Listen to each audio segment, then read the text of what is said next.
Mom, do you and Dad even like each other? My daughter didn't even look up from her coffee when she said it.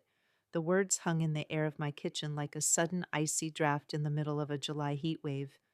I froze, my hand still gripping the dish towel, and for a second, the only sound was the rhythmic thrum thrum of the ceiling fan overhead. I looked at Harold. He was sitting at the head of the table, staring blankly at a piece of burnt toast, his eyes far away, lost in some corner of his mind I hadn't visited in a decade. I waited for him to say something.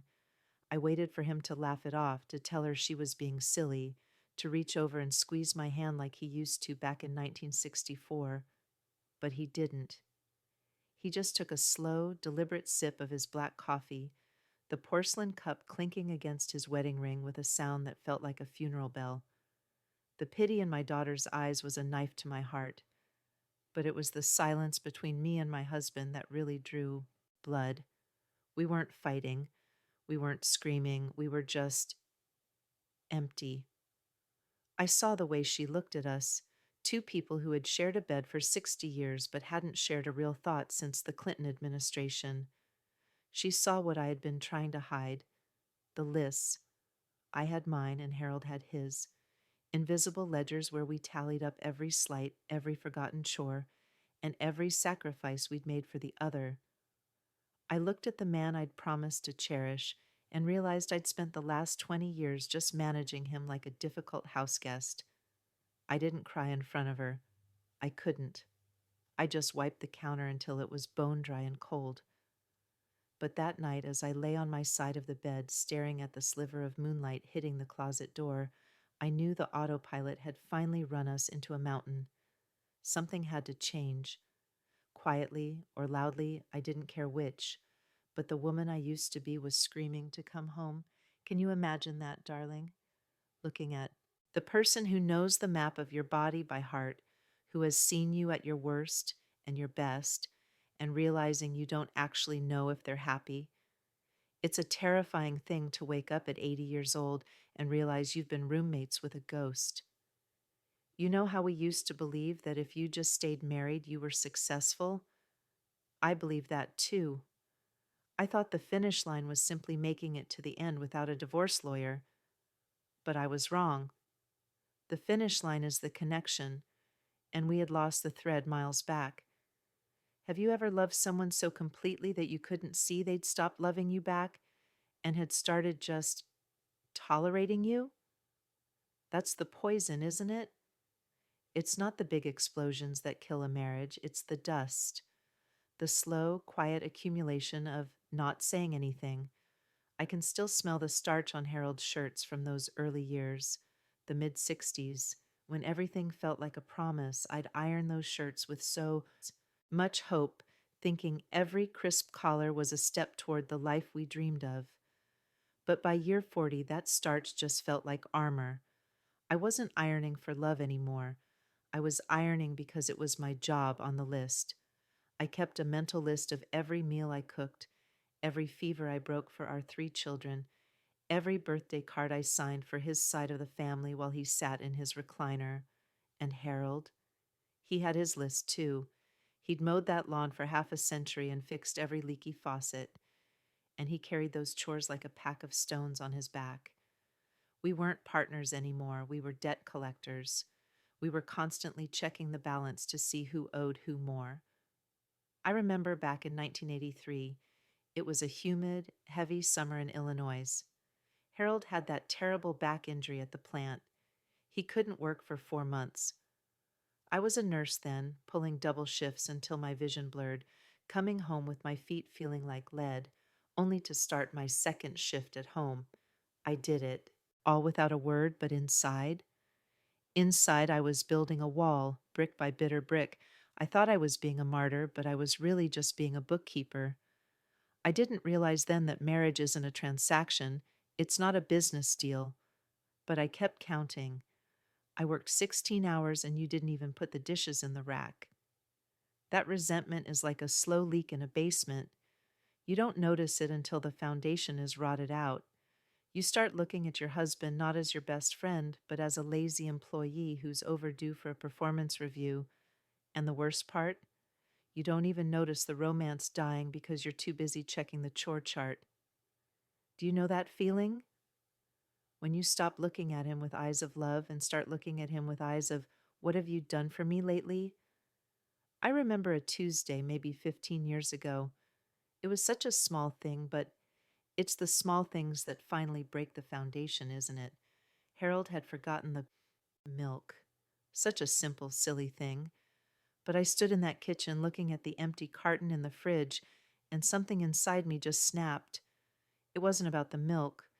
I didn't yell about the grocery store. I yelled about 1972. I yelled about the time he stayed late at work during my mother's surgery. I yelled about the way he always leaves his socks near the hamper but never in it. I was a volcano of repressed hurts. Harold just stood there, his shoulders slumped, looking at me like I was a stranger. And in that moment, I was. I had let all those small annoyances pile up until they weren't pebbles anymore. They were a landslide. Have you ever felt that? That sudden explosion where you realize you're not actually mad about the current moment. You're mad because you feel invisible. I had stayed quiet for so long to keep the peace, but all I was doing was keeping a war inside of me. We had fallen into that trap of thinking we could change each other. I'm a planner, darling. I have been since I was a little girl. I need to know what we're having for dinner next Thursday and where the spare batteries are kept. Harold, he's the kind of man who'd decide to drive to the coast at 3 in the morning just to see the fog roll in. For 40 years, I tried to fix him. I thought if I just got upset enough or explained it logically enough, he'd start making lists like me. And he tried to fix my anxiety by telling me to just loosen up. It took me far too long to realize that his spontaneity wasn't a flaw. It was the very thing that brought joy into my rigid world. And my planning? It was the safety net that allowed him to be free. We weren't supposed to be the same person. We were supposed to be a team. But it's hard to remember you're on the same team when you're both trying to be the head coach.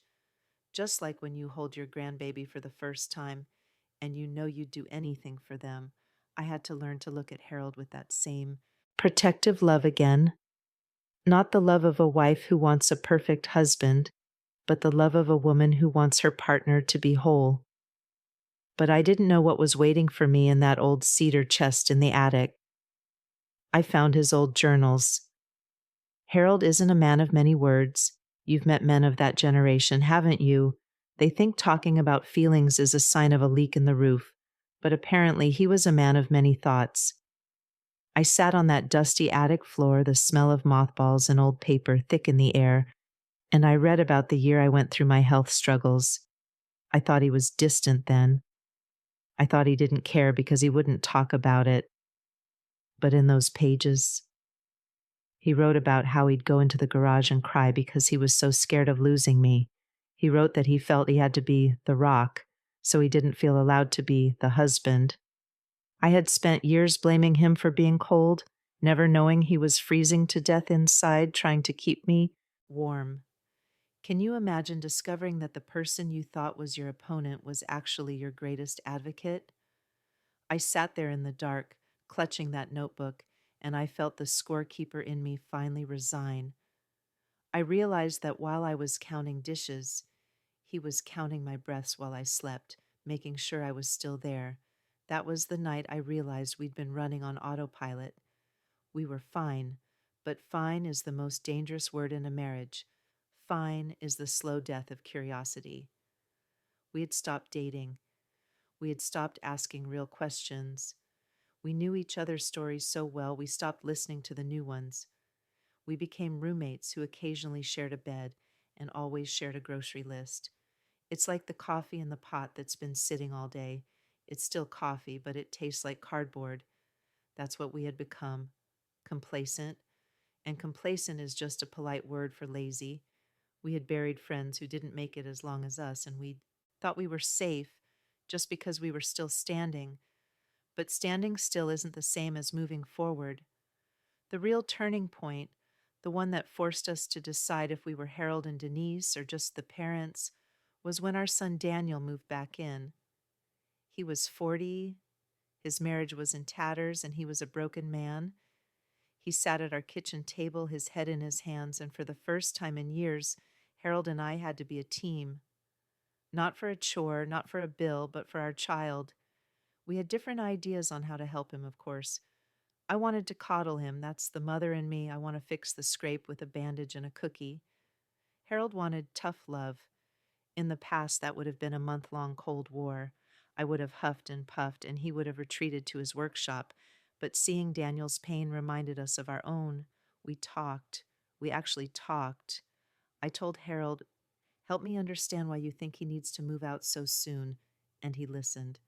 He didn't interrupt. He didn't roll his eyes.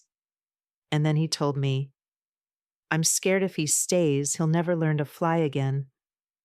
I don't want him to be 80 and realize he never really lived." We found a middle ground. And in finding that ground for Daniel, we found our way back to each other. We remembered that we weren't opponents. We were two old soldiers who had survived the same wars, and we were the only ones who knew exactly what the other had been through.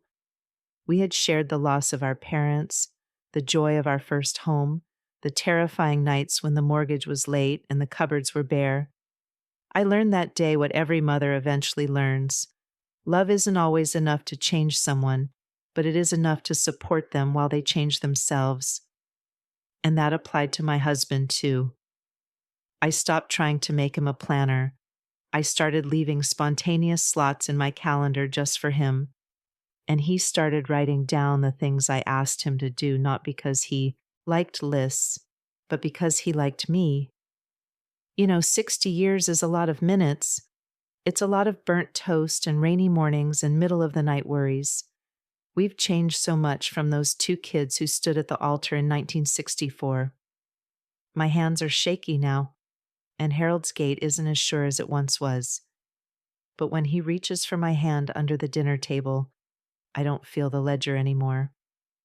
I don't feel the weight of who did what.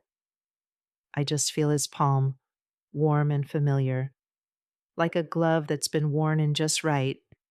I've learned that choosing peace isn't giving up. It's finally choosing yourself. Because when you choose peace in your marriage, you're choosing a soft place to land for the rest of your life. Every mother gives pieces of herself away to her children, her house, her career. The question is, do we leave anything for ourselves? And do we leave anything for the person who's supposed to be our home? I don't keep score anymore. If the dishes are dirty, they're dirty. If the lawn isn't mowed, the grass will grow. But if I don't tell Harold I love him today, that's a debt I can't pay back tomorrow. We've buried so many friends lately, darling. Each funeral is a reminder that the time we have left is a gift, not a given. I want to ask you something, honestly. If your marriage ended tomorrow, would you be proud of the way you loved today? Or would you be wishing you'd let that milk incident go? It's a hard question, I know. I had to ask it of myself, and the answer wasn't pretty, but it was the truth. And the truth is the only thing that can set a 60-year-old marriage free. We aren't perfect. Even now, we still snap at each other. I still overplan, and he still forgets the milk sometimes. But now we laugh about it. We're on the same team again. We're the Harold and Denise team, and we're going to play until the final whistle blows. We've stopped being roommates and started being lovers again, though lovers at Oham 80 looks a lot more like sharing a heating pad and a good book than it did in 1964. But honestly, it's deeper now. It's better. If this story touched something in you, if it made you think about your own invisible ledger, I'd love to hear about it in the comments. Have you ever had to make the hard choice between being right and being connected? We're all just walking each other home after all. Subscribe to this little corner of the world if you want to hear more from an old woman who's made every mistake in the book and lived to tell the tale. Hit that like button so other women can hear that it's never too late to fix the foundation. And please tell me your story. How long have you been married? What was your milk incident? I read every single one, I promise. It makes my kitchen feel a little less quiet. Remember, darling, it's never too late to come home to yourself, and it's never too late to invite the person sitting across the table to come home with you. You got a lot of life left to live, and it's a whole lot better when you're not spending it keeping score. I'm sending you a big hug, the kind only a grandmother can give, the kind that lets you know everything is going to be just fine as long as you keep your heart open. See you in the next one, dear. Always remember you are loved and you are not alone in this journey. We're all just trying to figure it out one day at a time. Be gentle with yourself tonight.